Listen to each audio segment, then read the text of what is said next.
विठुरायाच्या दर्शनाला गेलेल्या श्री संत गजानन महाराज यांच्या पालखीचं आज रजतनगरी खामगावात आगमन झालंय।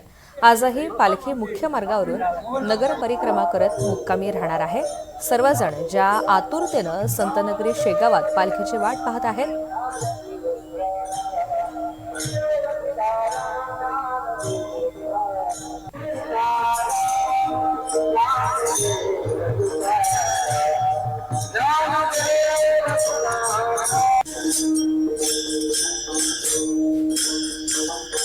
आणि या सगळ्याचा आढावा घेतलेला आहे आमचे प्रतिनिधी अमोल सराफ यांनी।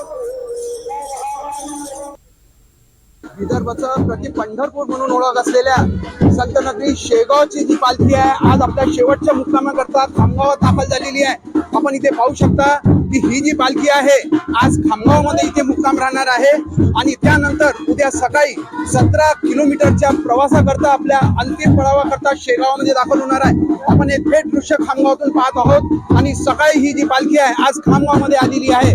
आज दिवसभर मुख्य मार्गाने नगर परिक्रमा झाल्यानंतर ही पालखी जी आहे उद्या लाखो भाविकांच्या साक्षीने संतनगरी शेगावकडे प्रस्थान करणार आहे। जवळपास 700 पेक्षा जास्त पताकाधारी वारकरी यामध्ये सहभागी झालेले आहे आणि संपूर्ण खामगाव रजतनगरी ही या वारकऱ्यांच्या आणि या पालखीच्या एक प्रकारे दर्शन घेण्याकरता त्यांना सेवा देण्याकरता आतुर झालेली आहे। हे थेट दृश्य आपण पाहू शकता की ज्या पद्धतीने ही पालखी जी आहे आता आपल्या अंतिम टप्प्यामध्ये खामगाव येथे दाखल झालेली आहे।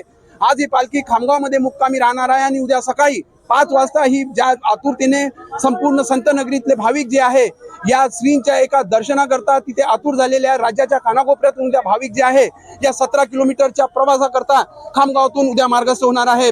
अमोल सराफ, NDTV मराठी, बुलढाणा।